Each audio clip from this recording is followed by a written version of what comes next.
Hello dear students.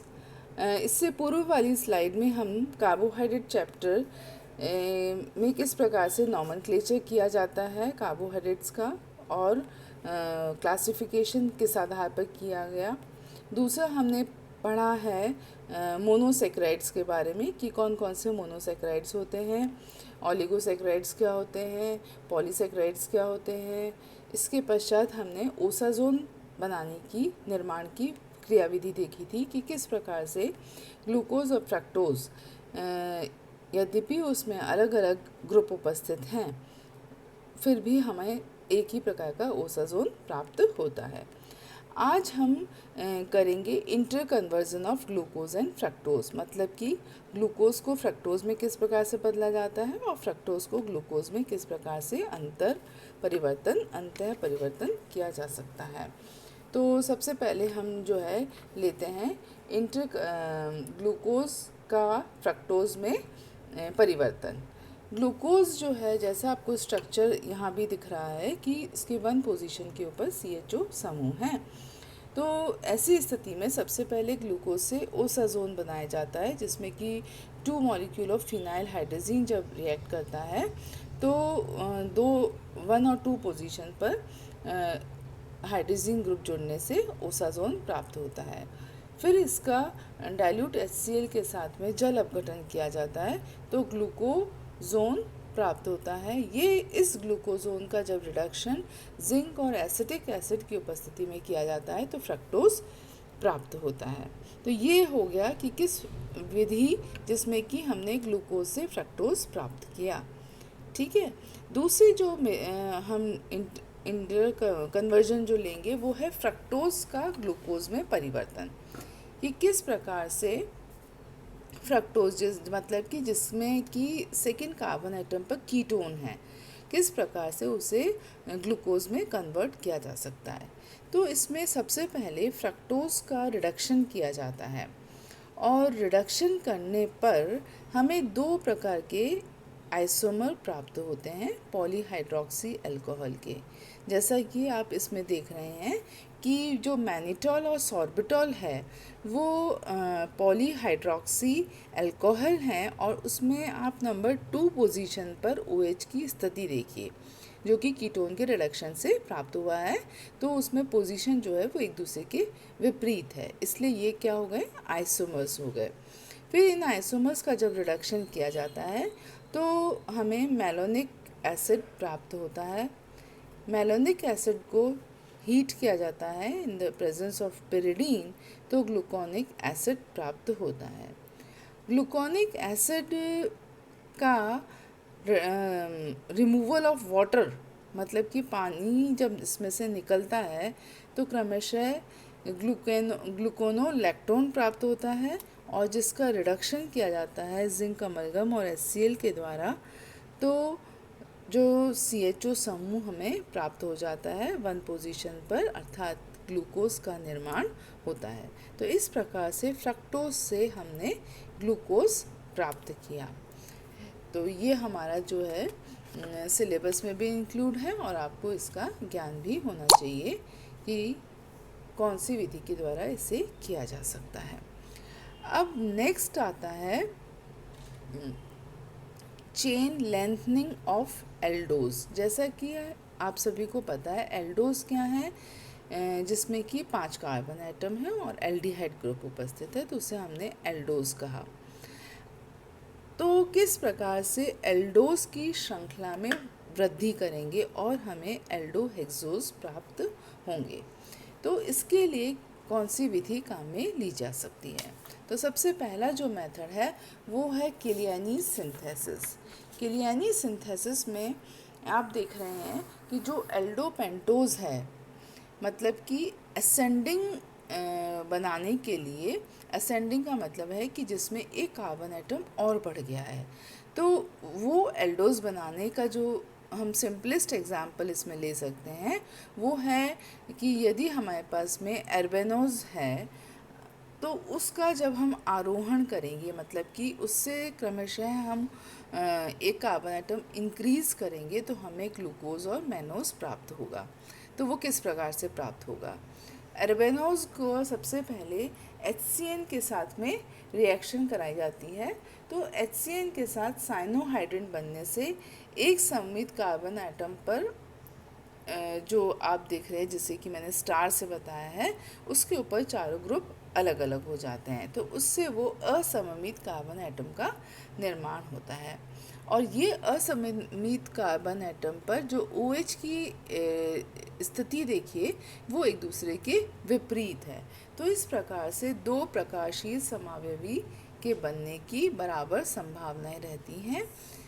ठीक है, तो ये एर्बेनोस से हमारे पास में दो समावयवी प्राप्त हो गए। अब हम उच्च श्रेणी का यदि हमें प्रकाश समावयवी प्राप्त करने हैं, तो क्रमशः अब इसकी रिएक्शन बेरियम हाइड्रोक्साइड से कराई जाती है। बेरियम हाइड्रोक्साइड से कराने पर CN का कन्वर्जन एसिड में हो जाता है और फिर वापस से रिडक्शन कराया जाता है। तो रिडक्शन करने पर जो COH समूह है वो क्रमशः एल्डिहाइड ग्रुप में कन्वर्ट हो जाता है। परंतु पुनः आप देख रहे हैं कि जो नंबर 2 पोजीशन है उस पर 4 डिफरेंट ग्रुप, जैसा कि वो हमारे फर्स्ट स्टेप में थे, उसी प्रकार से यहाँ भी 2 समावयवी हमें प्राप्त हुए हैं, और जिसे कि हमने डी ग्लूकोज और डी मैनोज से लिखा है। तो इस आपने अब 5 कार्बन चेन से प्रारंभ हुए थे और आपने 6 कार्बन चेन पर ख़त्म हुए हैं। तो ये सिंथेसिस असेंडिंग मतलब कि कार्बन को इंक्लूड करने की विधि है, जिसमें कि एक कार्बन अधिक बनकर हमारे पास में प्राप्त होता है प्रोडक्ट। तो हमने एल्डो पेंटोस से एल्डो हेक्सोस प्राप्त किया। नेक्स्ट हम करेंगे कि जो मेथड दूसरा मेथड काम में लिया जाता है, उसमें हम एल्डोस को नाइट्रोमीथेन के साथ में कंडेंस करते हैं और कंडेंस कराने के पश्चात जल अपघटन कराया जाता है। जल अपघटन in the presence of dilute sulphuric acid. आप देख रहे हैं कि जो नाइट्रो समूह था वो हमें एल्डिहाइड में कन्वर्ट हो जाता है। तो इस प्रकार से जो दूसरी मेथड है वो है हमारा जिसमें कि हम नाइट्रोमीथेन काम में लेते हैं, उसका कार्बन एटम उसमें इंट्रोड्यूस हो जाता है। नेक्स्ट पॉइंट हम डील करेंगे कि किस प्रकार से हमने चेन शॉर्टनिंग की जा सकती है, मतलब कि चेन को कम एक कार्बन एटम कम किया जा सकता है, मतलब कि हेक्सोस से हम पेंटोस पर आ जाएं। ये विधि जो है वो कौन सी है, तो उस विधि के बारे में अब मैं डिस्कस करूँगी, जिसे कि हम बोलते हैं चेन शॉर्टनिंग ऑफ एल्डोज। उसमें जो फर्स्ट मेथड है वो है रफ्स मेथड। रफ्स मेथड में आप देख रहे हैं कि हमने स्टार्ट करा है डी ग्लूकोज से। ठीक है, अब डी ग्लूकोज में आपके पास में 6 कार्बन एटम हैं। तो अब इसकी रिएक्शन सबसे पहले ब्रोमीन के साथ में करवाएंगे, तो हमारा ऑक्सीडेशन प्रोसेस होगा। ऑक्सीडेशन प्रोसेस से CO जो एल्डिहाइड ग्रुप है वो किस में कन्वर्ट हो रहा है, एसिड में कन्वर्ट हो रहा है। फिर हम इसकी रिएक्शन कैल्शियम हाइड्रोक्साइड की प्रेजेंस में फेंटॉन रिएजेंट से कराएंगे। फेंटॉन रिएजेंट भी आपको पता होना चाहिए, FeSO4 प्लस H2O2 को हम फेंटॉन रिएजेंट कहते हैं। तो सबसे पहले तो एसिड का कैल्शियम सॉल्ट बनेगा और फिर जो है उसका डीग्रेडेशन होगा, तो हमें डी एरेबेनोस प्राप्त होगा। तो ये हमारी विधि कौन सी हो गई, चेन शॉर्टनिंग की फर्स्ट मेथड, जो कि रफ्स मेथड कहलाता है। ठीक है, दूसरा जो मेथड है वो है वॉल्स डिग्रेडेशन मेथड।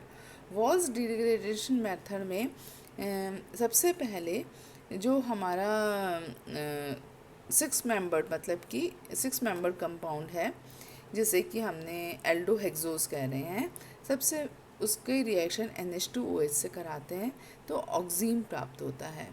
इस ऑक्सीन का एसिटिक एनहाइड्राइड की प्रेजेंस में जब रिएक्शन कराई जाती है तो जो OH है this is replace by OAC, मतलब कि एसिटाइल ग्रुप से वो रिप्लेस हो जाता है। इसके बाद में अमोनिकल सल्फर नाइट्रेट से जब इसे जल अपघटित किया जाता है तो ऐसी स्थिति में जो हमारा CN समूह था उसका वो CN समूह जो है वो एसिटाइल ग्रुप OH में कन्वर्ट हो जाता है और CN समूह हमारा 1 पोजीशन पर उपस्थित है। फिर रिमूवल ऑफ HCN होता है। रिमूवल ऑफ HCN के पश्चात जो है हमारे को एल्डोहेक्सोज कन्वर्ट हो जाता है एल्डो पेंटोज में। तो जो CN है HCN निकलने से किस में आ गया, वो कन्वर्ट होकर CHO बन गया और हमारा हेक्सोज से हमने स्टार्ट किया था और पेंटोज पर हमारी चेन, हमारा जो रिएक्शन है वो समाप्त हुई है। तो इसको बोलते हैं वॉल्स डिग्रेडेशन मेथड। तो इस प्रकार से आज हमने डिग्रेडेशन की विधि देखी, लेंथनिंग की मेथड देखा। इसी के साथ साथ हमने जो है ग्लूकोज को किस प्रकार से फ्रक्टोज में कन्वर्ट किया जा सकता है, फ्रक्टोज को किस प्रकार से ग्लूकोज में कन्वर्ट किया जा सकता है, इन सब विधियों का हमने अध्ययन किया। इसके बाद में जो नेक्स्ट जो है कॉन्फ़िगरेशन ऑफ कार्बोहाइड्रेट पर हम नेक्स्ट वीडियो में डिस्कस करेंगे। नमस्कार।